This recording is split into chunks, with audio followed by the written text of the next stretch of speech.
네. 자, 시작하겠습니다. 자, 오늘 모의고사는 잘 보셨나요? 모의고사라고 했는데, 이제 증명 문제가 있어가지고, 예, 이제 선생님들이, 매번 말씀을 하시는데, 제가 이거는 이제, 수업 시작할 때부터 이제 말씀을 드렸었고, 매달 이제 모의고사 형태의 말하자면 테스트예요. 모의고사 형태의 테스트가 있는데 거기에 확장 문항이 포함이 돼 있다. 그래서 확장 문항은 뭐냐 하면 수교론을 안 하는 대신에 수교론 자리를 비워놓지 않고 거기서 이제 교과 내용하게 꼭 아셔야 되는 증명이나 이제 직접적으로 임용해서 문제로 다뤄지지 않지만 여러분들이 아셔야 되는 그런 개념들을 테스트를 하는 거예요.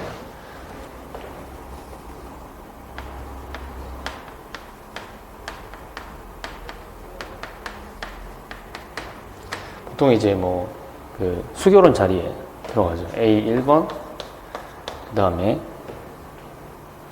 A 5번, A 6번, 그리고 B 1번, 그리고 B3, B4, B5 이런 식으로 해서 확정 문항이 들어가는데 한 문제 정도 더 많을 수도 있고 적을 수도 있습니다.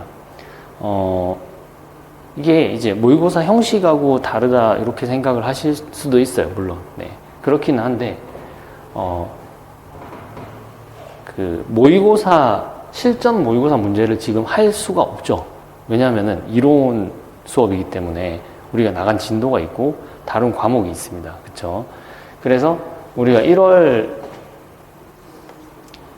모의고사, 그리고 2월 모의고사, 3월 모의고사, 그리고 나중에 이제 4월, 그리고 5월 모의고사까지는 아마 그리고 사실 6월도 그렇게 될 거예요. 네.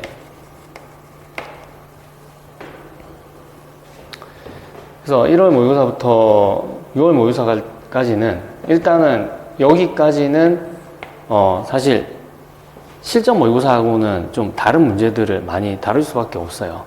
왜냐면은 우리가 진도를 다 나간 게 아니기 때문에.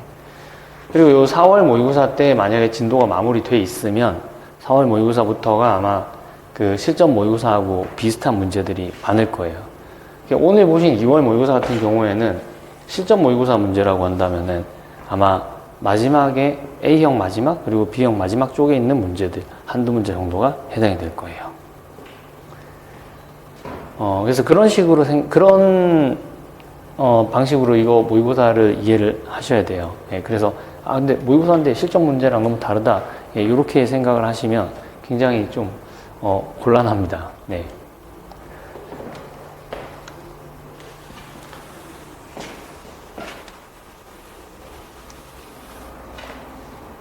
그리고 이제 7월 모의고사는 수교론이 있을 거예요. 7월 모의고사. 그래서 7월 모의고사는 완연한 이제 실전 모의고사 형식이고, 또 8월 모의고사는 또 그게 없어요. 수교론 없고. 그 다음부터는 파이널 모의고사니까 당연히 이제 있을 거고, 그런 식으로 진행이 됩니다.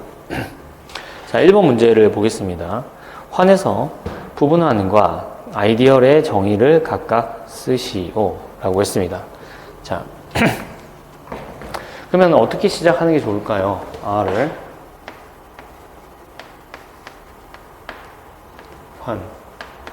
환이라 하자. 이렇게 시작을 하면 되겠죠. 그쵸? 그리고 S, R. 그런데 이게 공집합이 아니에요.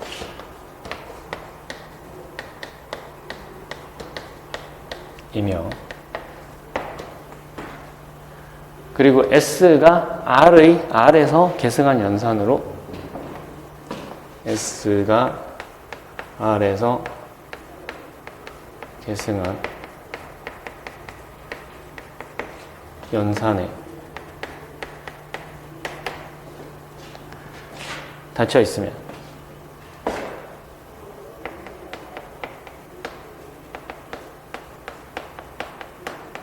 부분군이면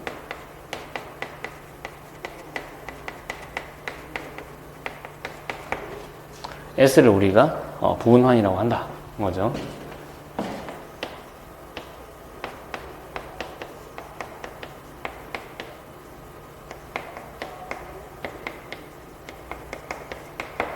근데 사실 요 부분은 꼭 필요한 건 아니에요. 요걸 생략했다고 하더라도 그 계승한 연산에 의해서 닫혀있는 부분군이다라는 말 자체가 이걸 함유하고 있어요. 공식판이 아니라는 거를. 항동은 있잖아요. 그렇죠? 그리고 사실 닫혀있는을 빼고 그냥 닫혀있는을 빼고 그냥 환이라고 해도 돼요. 닫혀있는 부분군 혹은 그냥 환. 계승한 연산으로 S가 R에서 계승한 연산으로 환. 이렇게 하셔도 마찬가지입니다. 왜 그러냐면은 그냥 단순히 닫혀있다라고 하면 안 돼요. 근데 또 왜 그러냐면 그냥 단순히 닫혀있는 경우에는 그 여권, 덧셈에 대한 여권에 대한 이야기를 할 수가 없기 때문이죠. 그렇죠? 자, 그리고 아이디얼이란 건 뭘까요? 아이디얼은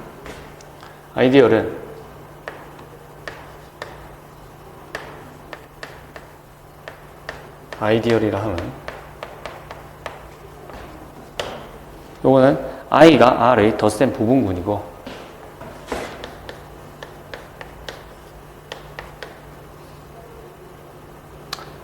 그러니까 이렇게 쓰는 게 좋겠죠. 서술하기에는 I가 R에 대하여 I가 R의 덧셈 부분군이며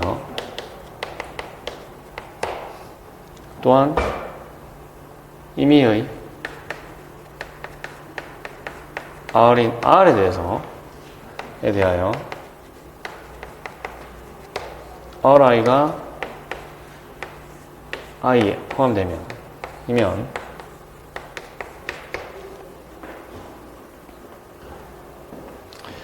그러면 I를 R의 아이디얼이라 한다.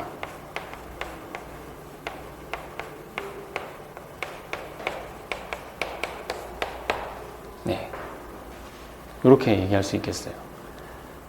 그러면 아이디얼이면 환은 될까요? 부분환? 아이디얼이면 부분환은 되죠. 왜냐면은 닫혀있는 부분군이면서 그 곱셈에 대해서 닫혀 있잖아요. 그죠? 예. 그러니까 이건 부분환이 되는 거예요. 그쵸? 그런데 부분환이 반드시 아이디얼이 될까요? 자, 요거는 문제에서 예시를 통해서 설명하시오 라고 했어요. 예시를 통해서 설명하시오. 예시를 통해서 설명하라. 이 얘기는 이 발레를 들으라. 그런 얘기입니다. 그러니까 모든 부분환이 아이디얼이라는 잘못된 명제에 대한 발레를 들어라. 그런 얘기예요. 대쪽에서 I, 다른 I에 포함이 안 돼도 괜찮아요? 아, 그것도 포함이 돼야죠. 네. RI와 그 다음에 IR 그렇습니다. 네. 둘 다 언급을 해야 됩니다. 이게 왜냐하면 가관환인지 모르기 때문에 좋습니다. 네.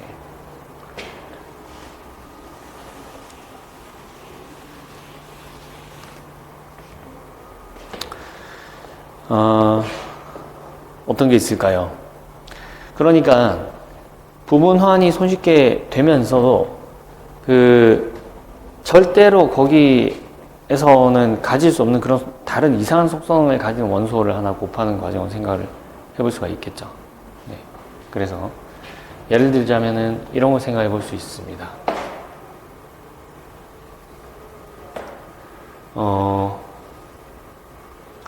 R, X, Y를 생각해 보자.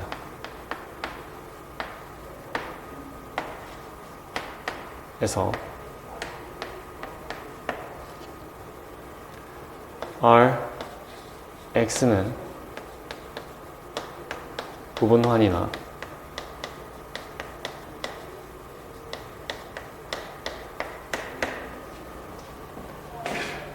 R의 부분환이나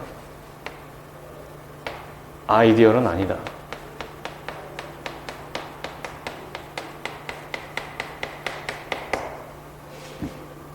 맞나요?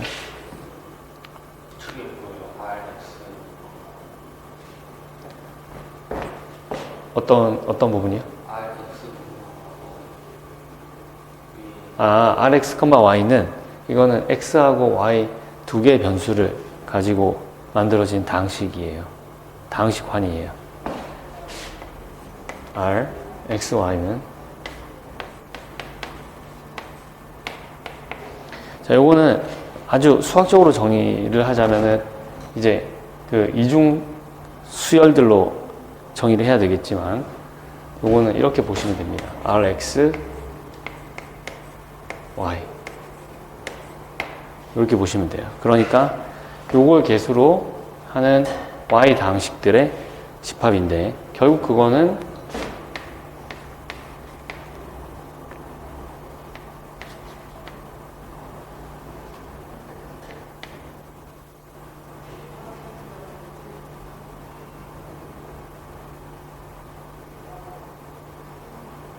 이렇게 표현할 수 있어요. P는 이래서 또 Q도 이래서 무한대까지 A의 PQ. 근데 너무 이렇게 어렵게 생각 안 하셔도 되고 그냥 이변수 다항식들의 집합이라고 생각하시면 됩니다. 여기서 APQ가 APQ는 0이 아닌 인 PQ가 유한계 있는 이런 아이들을 모아놓은 거예요.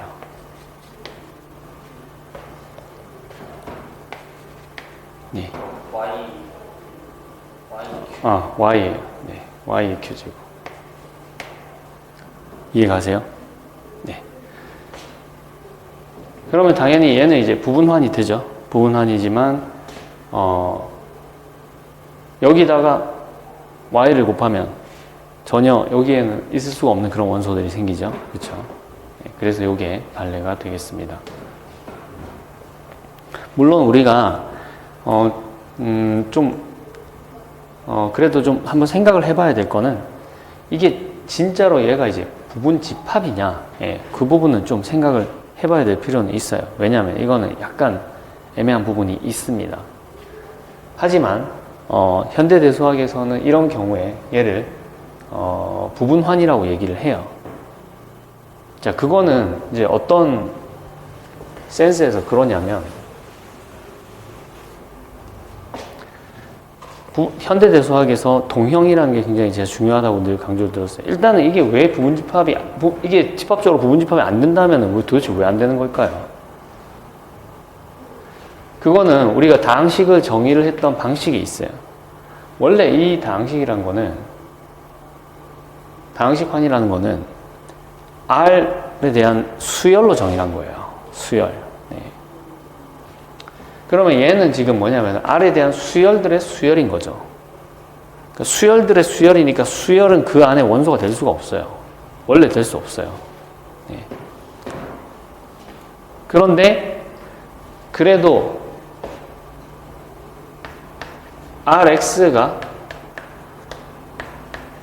RXY에 자연스럽게 잠기게 할 수 있죠. 아주 자연스럽게 잠기게 할 수 있어요. 여기에 있는 fx를 여기에서 그냥 fx라는 상수로 해석을 하면 됩니다. 여기서 fx라는 상수로 해석을 하면 돼요. 그러면 자연스럽게 잠기죠. 네. 이렇게 되면은 부분환이다 라고 얘기를 하는 게 정설이에요. 그러니까 이건 약간 관례 같은 거예요. 채론으로 가면은 그게 더더욱 심화됩니다. 그래서 아예 채론에서는 넓은 의미에서 그 부분체를 이런 잠김으로 정의를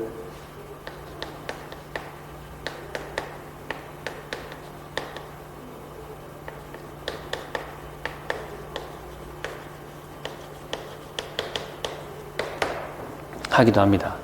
여기서 잠김이나 무듬이나 인베딩이나 이런 말들은 다 1대1 사상을 얘기를 하는 거예요. 조금 어렵죠, 그쵸? 어려운데 여러분들이 이게 자연스럽게 자연스러운 이런 잠김이 생기는 경우에는 특별한 언급 없이 이걸 그냥 부분환이라고 하기도 한다라는 거 그렇게 알고 계시면 되겠어요. 그럼 실제로는 여기서 부분환은 그럼 진짜 집합적으로 엄밀하게 부분환이라고 하면 어떻게 해야 될까요? 이 잠김환의 상이라고 하면 되겠죠. 네. 이걸 우리가 요트라고 하면은 엄밀히는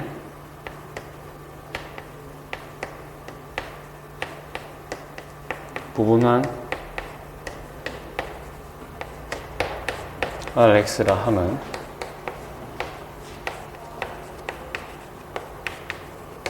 요타 Rx를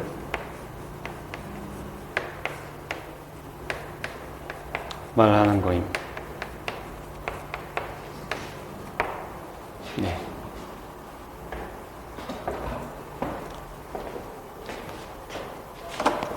자, 다음 문제 보겠습니다. 이런 곡선이 있어요. 여기서 27분의 1, 27분의 8에서 접선의 방정식을 구하시오 라고 했습니다. 그래서 우리 선생님들 접선의 방정식 구하는 거 잘 알고 계셔야 되기 때문에 자, 어떤 식으로 한다고 했어요? 우리 이제 미분계화로도 가야 되고 하니까 우리 그레디언트를 활용을 해 봐야 되겠습니다. 자, 그래서 내가 f의 x, y를 이거를 그 x의 3분의 1제곱 더하기 y의 3분의 1제곱 마이너스 1 이라 하면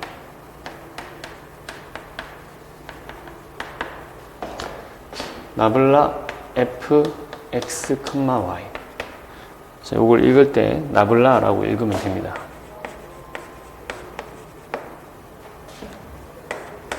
나블라 f x, y. 이것이 어떻게 되죠? 3분의 1 x의 마이너스 3분의 2제곱 3분의 1 y의 마이너스 3분의 2제곱이 되죠. 자, 요게 뭐가 됩니까? 요게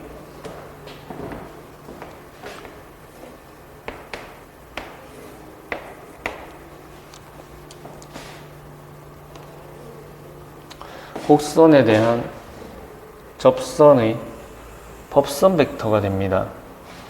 자, 27분의 1, 27분의 8 여기쯤이겠죠. 여기서 접선에 대한 법선이 됩니다.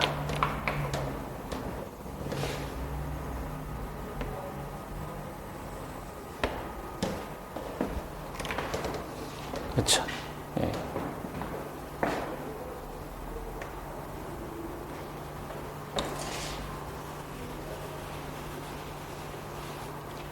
이게 나블라 F.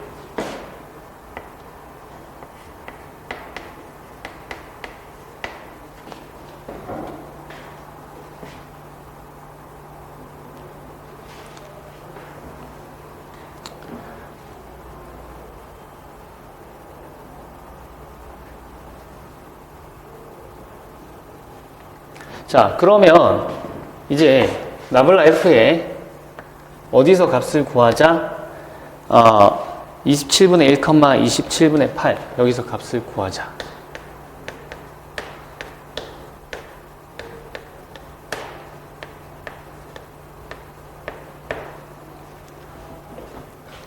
자, 27분의 1을 여기다 대입을 했더니 마이너스, 그러니까 일단 역수고요. 세제곱근이니까 3분의 1이고 예, 제곱이니까 9분의 1이죠. 역수를 취했으니까 9를 곱해야 됩니다. 그래서 요거는 3.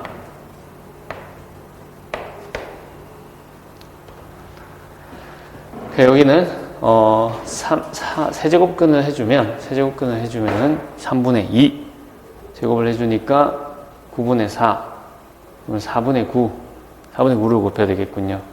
그래서 4분의 3 이렇게 되겠어요. 네, 요게 지금 gradient of f. 요거는 뭐예요? gradient, f의 gradient죠. 기울기라고 하는데 좀 그렇습니다. 이게 gradient예요.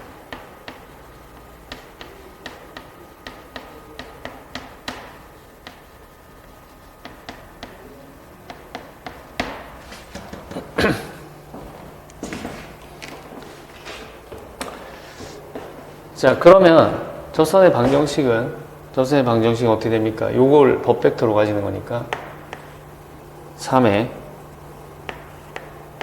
x 마이너스 3분의 1이 아니고 27분의 1이죠. 그리고 더하기 4분의 3의 y 마이너스 27분의 8. 자, 그리고 얘네들이 27분의 1하고 27분의 8일 때 식을 만족을 해야 되니까 요거는 0. 자, 이게 지금 접선의 방정식이 되겠죠. 정리를 좀 해주겠습니다. 3x 더하기 4분의 3y는, 자, 여기는 지금 9분의 1 더하기 9분의 2예요. 그래서 9분의 3이 돼요. 그래서 3분의 1이 되죠.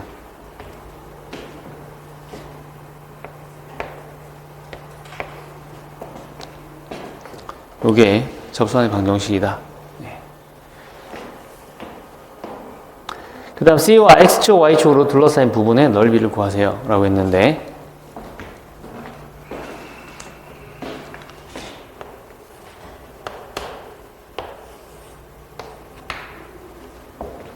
자, 이거는 매개화를 어떻게 하느냐에 따라서 적분의 난이도가 달라지겠죠.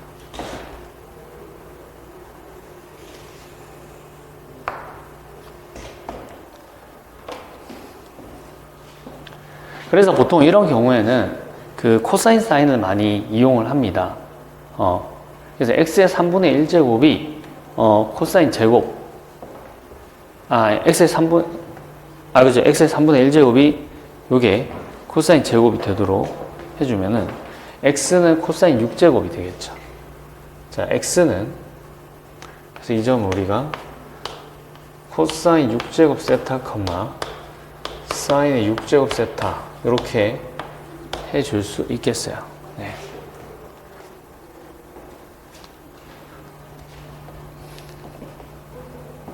자, 여기서 조금 조심할 거는 그 세타가 증가할 때 여기 지금 곡선이 이렇게 움직인다는 부분이에요. 이렇게 움직이기 때문에 dx 부호가 반대입니다. 그래서 넓이는 일단 뭐 세타가 0에서 2분의 파이까지 가겠지만, 일단 y dx죠. y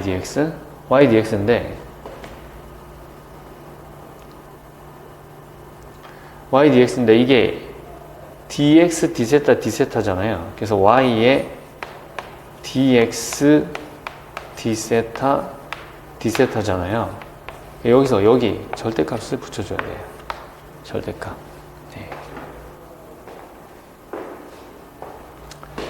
자, 그래가지고 얘를 보게 되면은 0에서 2분의 파이까지, y 같은 경우에는 사인의 6제곱 세타가 되겠고요. dx d세타는 요거는 6배의 코사인 5제곱 세타에다가, 그죠? 예. 자, 여기다가 코사인 세타를 한번 미분을 해줘야 돼요. 그럼 마이너스 사인 세타 될 텐데 그냥 사인 세타라고 해주면 되죠. 사인 세타, d 세타 이게 되겠어요. 그러니까 사인 7제곱 세타 곱하기 6 곱하기 코사인 5제곱 세타 이렇게 되는 거죠. 네.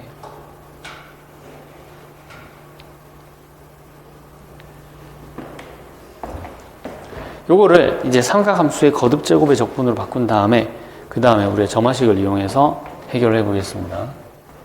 자, 여기 좀 지울게요.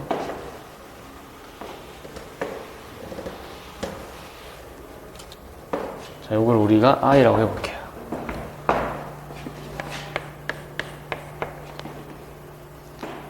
사인 7제곱이죠.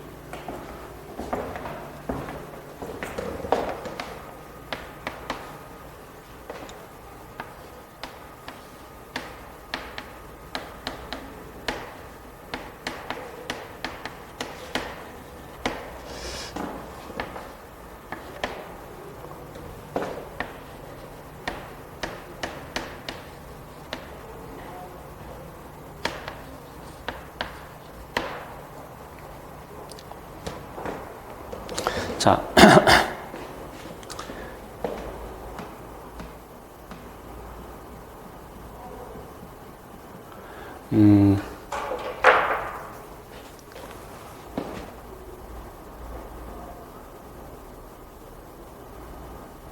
요거를 우리가 코사인 부분을 그러니까 사인 부분을 다 코사인으로 바꿀 거예요.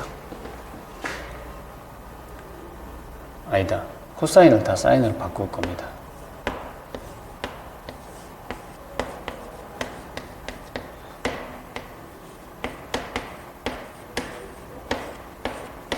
네, 코사인 4제곱이 있잖아요. 코사인 4제곱은 코사인 제곱은 1 사인 제곱이죠. 이게 코사인 4제곱이죠. 그리고 코사인 세타 D세타예요. 이게 낫겠어요.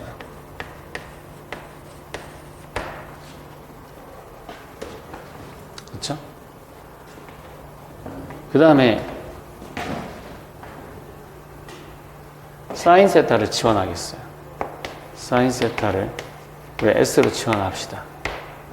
자, 그렇게 되면 이게 6 곱하기 인테그럴 0에서 1까지 S7제곱 마이너스 S의 2 곱하기 S의 9제곱 더하기 S의 11제곱 그리고 DS가 되죠. 그래서 이게 어떻게 되냐면 6 곱하기 8분의 1 마이너스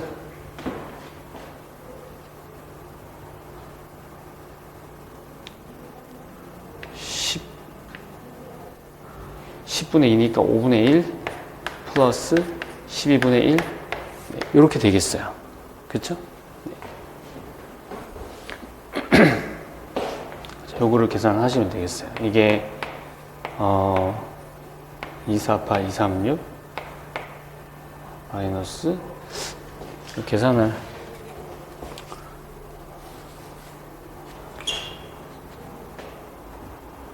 40 120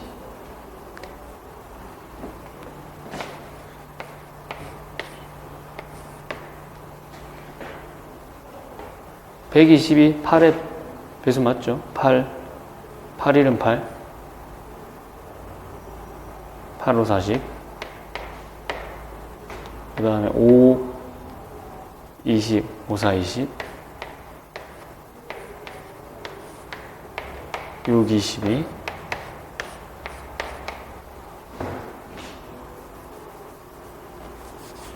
네. 자, 우리 선생님들도 다들 이렇게 푸셨을까요? 저 절대값은 왜 씌워줘?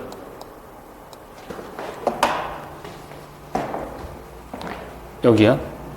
왜냐면은 여기서 지금 dx d세타가 음수가 나올 거예요. 왜냐면 세타가 증가하면서 이게 감소를 하고 있잖아요. 네.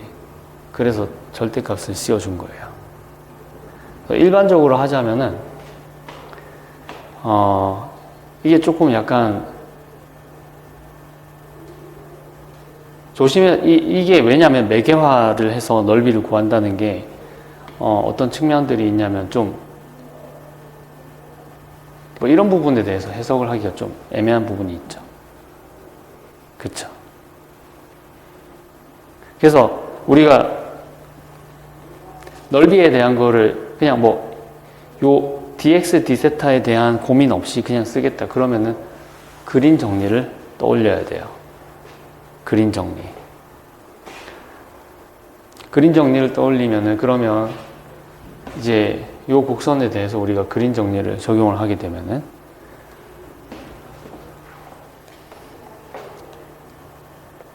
그러면 그린 정리를 적용할 함수를 찾아야 되죠. 그죠?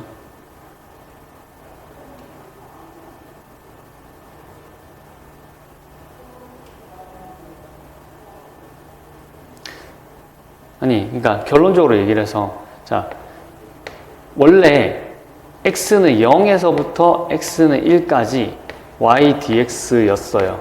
y dx. 네, 쉽게 얘기를 할게요. 그림 정리는 나중에 얘기를 하고. 자, 요거를 바꿀 건데, 근데 y를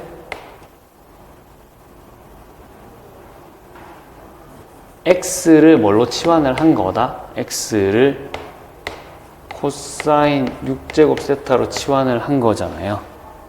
예, 그러면 이거를 1에서 1이래.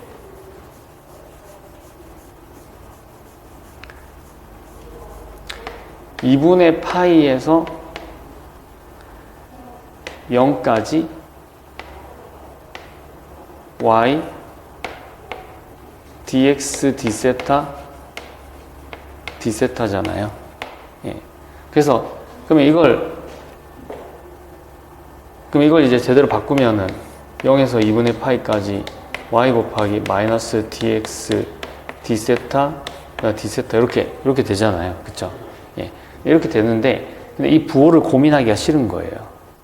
부호를 고민할 거 없이 여기다가 절대값을 씌워주면은 얘가 어차피 그 단조 증가를 하니까 x가 증가하다 감소하다 증가하다가 이런 부분들은 나타나지 않으니까 여기다 절대값 씌워서 계산하면은 원하는 값이 나온다는 거죠. 네.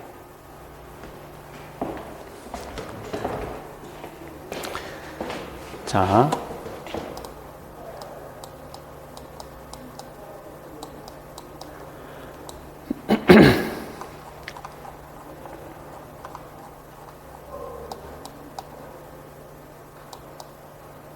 자, 그 다음 군 D4가 있습니다. 군 D4에 정규 분군을 모두 쓰시오라고 했는데 그냥 맨 마지막 결과에다가 절대값 씌우면 안 되는 거예요.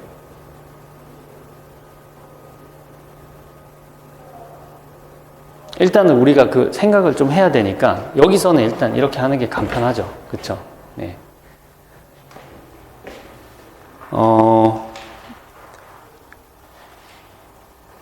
일반적으로 매개화된 곡선이 있을 때, 그러니까 사실 이런 부분은 선생님 질문에 지금 제가 답을 해 드릴게요.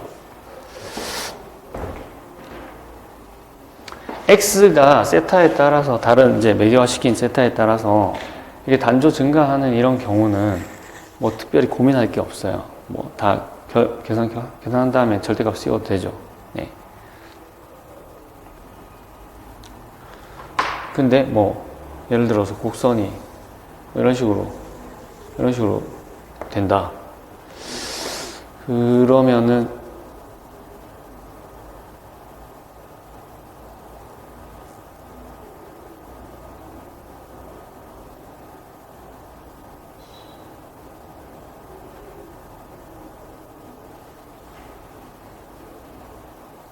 이런 경우에는 오히려 이렇게 하면 안 되고 최종 결과에다가 절대값을 씌워야 돼요.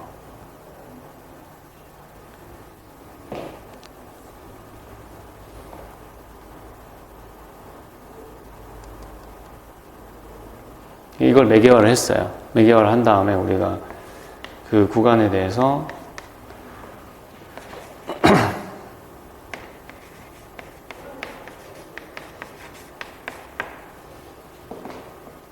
자, 요걸 계산을 하잖아요. 그죠? 네. 그러면은, 최종 결과에다가 절대값을 씌워야 돼요.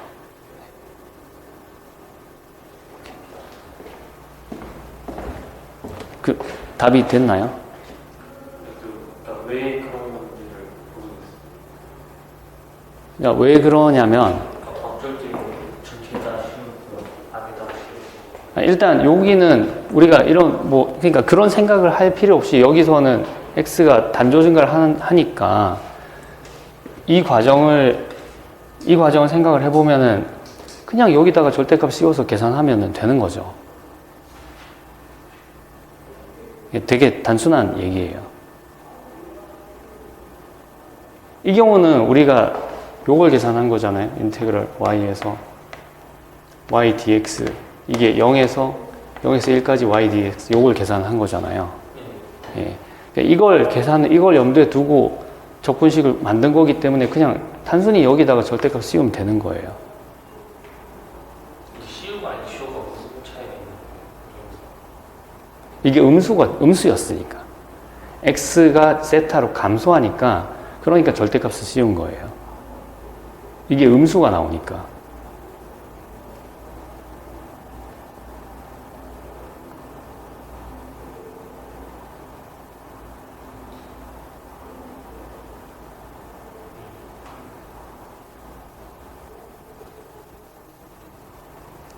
그러니까 단지 이 적분을 이거를 세타에 대한 적분을 고쳐야 되는데 근데 사실은 이런 과정을 거쳐서 고쳐야죠. 예, 근데 이거를 굳이 이렇게 할 바에는 그냥 여기를 절대값을 씌우고 0에서 2분의 파이까지 자연스럽게 쓰면 된다 그 얘기예요. 네. 이런 되게 단순한 얘기고 일반적으로는 요렇게 생긴 거에서 이게 아랫부분에 그 면적이 요 부분의 면적이 나오는 적분이 요거다. 이게 내가 지금 곡선의 향을 얘기를 안 했잖아요. 뭐 이쪽이 됐든 이쪽이 됐든 무조건 이렇게 하면 된다. 이건 맞아요. 네, 결론적으로 이건 맞는데 근데 이거를 얘기를 하려면 우리가 그림 정리를 얘기를 해야 돼요. 네. 굳이 좀 간단하게만 말씀을 드리자면 여기서 이만큼 적분할 동안에 이런 면적이 나왔어요. 그 다음에 이렇게 적분할 동안에 요만큼 면적이 깎아 들어갔어요. 그 다음에 요만큼 다시 보태졌어요. 그래가지고 이 면적이 나오는 거예요. 네. 그렇기는 한데 근데 이게 향이 여기서 출발해서 이렇게 가면은 이게 플러스가 나올 텐데 이 반대로 이렇게 들어가면은 정확히 반대 부호가 나오게 돼 있어요. 네, 그래가지고 이 경우에는 이렇게 하는 게 맞고요. 네. 이거는 그러니까 요 공식의 입장이라기보다는 그냥 단지 적분을 고치는 과정에서 얘가 음수가 나오니까 그냥 음수가 나오고 얘가 뒤집어지는 관계잖아요. 예, 그거를 보정하기 위해서 그냥 여기다가 절대값을 씌운 거예요. 네. 자, 그 다음 3번 보겠습니다.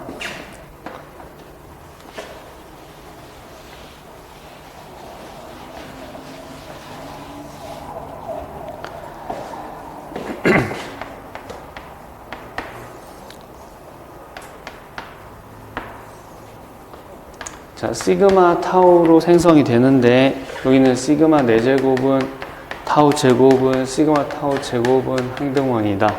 네, 여기에 이제 정규 분군을 전부 쓰라고 얘기를 한 거죠. 그렇죠. 네.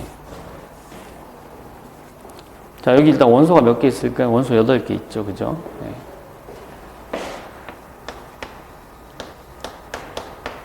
이 시그마 제곱, 시그마 세제곱 그리고 타우, 시그마 타우, 시그마 타우, 시그마 제곱 타우, 시그마 세제곱 타우 이렇게 총 8개의 원소가 있습니다.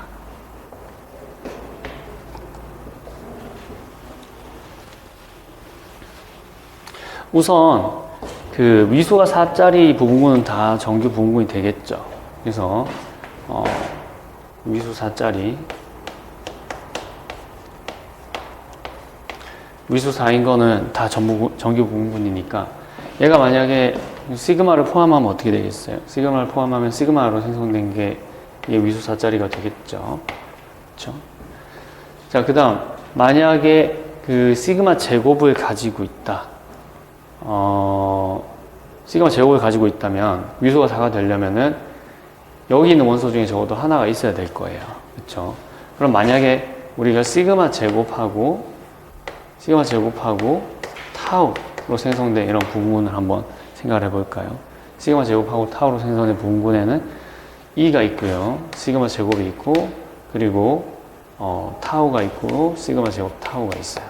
아, 그러니까 여기다가 미수 이짜리 원소를 하나 갖다 놓으면은 이게 이제 미수가 4인 부분군이 항상 되겠구나 라는 생각을 할 수가 있죠.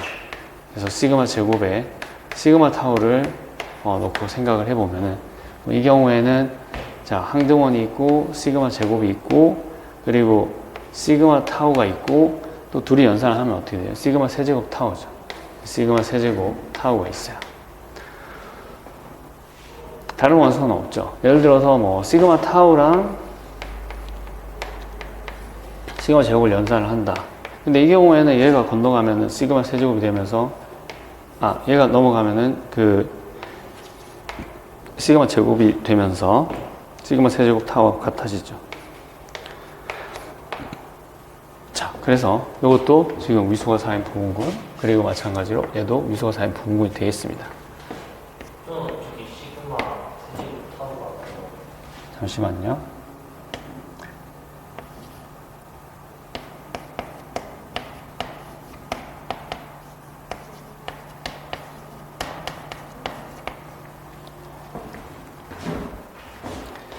어떤 부분이요? 맨 밑에? 시그마 타우가, 그러니까 요 방정식 말씀하시는 거예요? 예.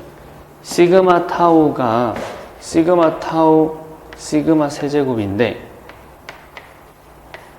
여기가 타우 시그마 제곱인데 타우 시그마 제곱은 시그마 제곱 타우죠? 그죠? 그러니까 지금 이 식이 뭐예요? 이 식 뭐라고 그랬어요? 시그마 타우는 이 식이 뭐랑 같은 식이라고 했죠?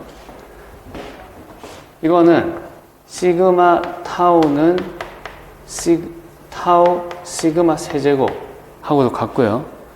그리고 타우 시그마는 시그마 세제곱 타우 요거랑도 같은 식이라고 했어요. 예. 그러니까 요거 때문에 얘가 건너가면은 뭐가 되냐? 일반적으로 우리가 DN에서 뭐가 되냐면 그 시그마 K 타우는 타우 시그마 N-K가 돼요. DN에서. 네. 요거는 좀 외우고 계시면 좋습니다.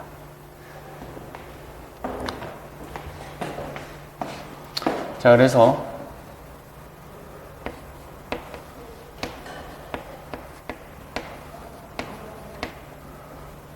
타우, 시그마 타우, 시그마 세제곱 타우. 얘도 이제 같은 메커니즘으로 이렇게 되겠고요. 시그마 제곱 타우하고 시그마 제곱에는 시그마 제곱 타우. 근데 여기서 이게 다 다른 분이냐? 이건 좀 생각을 해봐야 돼요.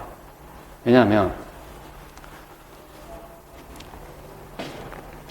얘 같은 경우에는 시그마 제곱에 시그마 제곱 타우하고 같은 모양이거든요.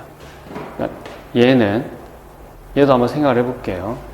일단은 이 시그마 제곱 그리고 이렇게 연산하면은 뭐가 나오죠? 시그마 타우가 나오죠. 시그마 타우, 그죠? 그리고 시그마 세제곱 타우. 그래서 얘는 어차피 얘랑 같은 분이에요. 잠시만요.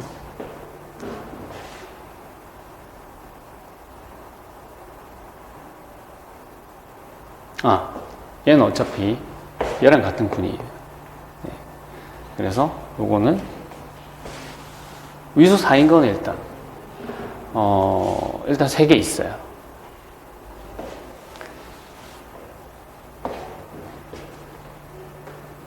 시그마 세제곱이 들어가도 똑같죠. 다른 게 들어갈 수 없죠. 그러면 얘네가 포함이 안 될 수 있냐? 얘네 포함이 안 될 수는 없어요. 왜냐하면은 여기 있는 애들끼리 연산을 하면은 여기 있는 원소가 나와요. 그쵸?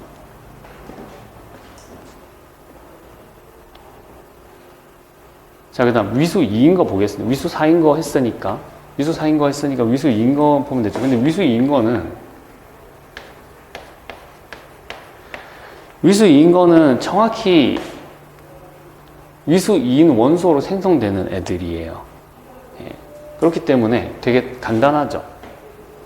예를 들어서 타우로 생성된 게 이게 정규 부분군이냐, 그러면 이거 생각해 보면 되죠. 시그마 타우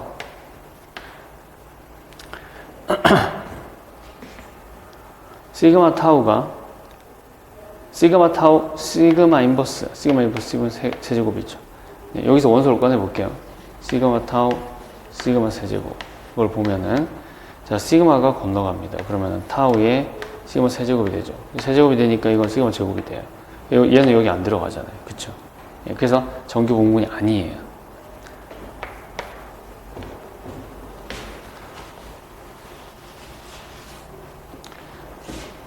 마찬가지로 볼까요?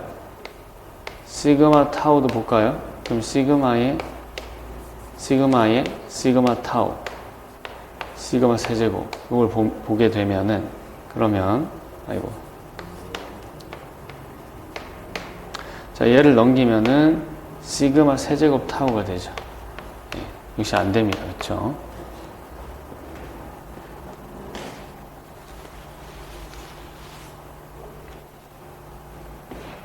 일반적으로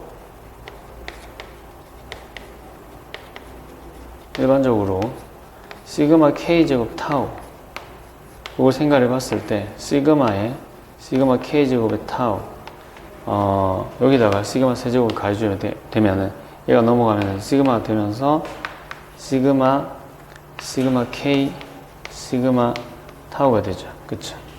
얘랑 같지 않죠. 왜냐면 얘는 지금 시그마 k 플러스이니까 시그마 k 플러스 2랑 시그마 k랑 같지가 않죠. 그쵸? 그래서 일반적으로 안 되겠어요. 그래서 위수 2짜리는 안 됩니다. 정규 분군이 없어요. 위수 1짜리가 하나 있죠. 근데 그 양쪽이 시그마 세제곱은 왜?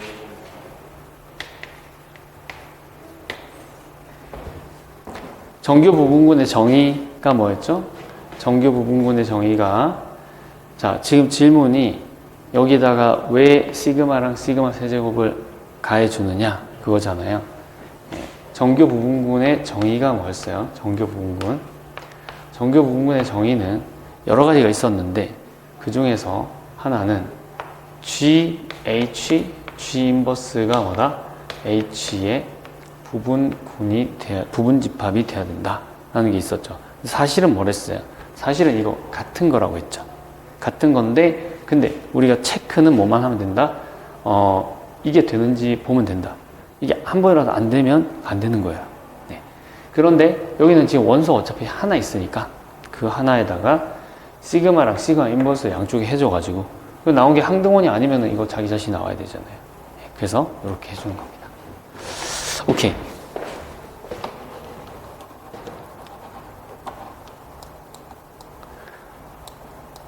자, 요것도 이제 우리가 여러 번 했던 거죠. 네, 여러 번 했던 건데, 아래로 볼록한 거는 2번 미분해서 양수면은 되는 거고요. 정규 부분군이 안 되는 아니요, 디포도 돼요. 네.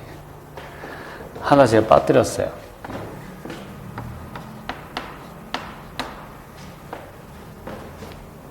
네, 좋습니다. 네.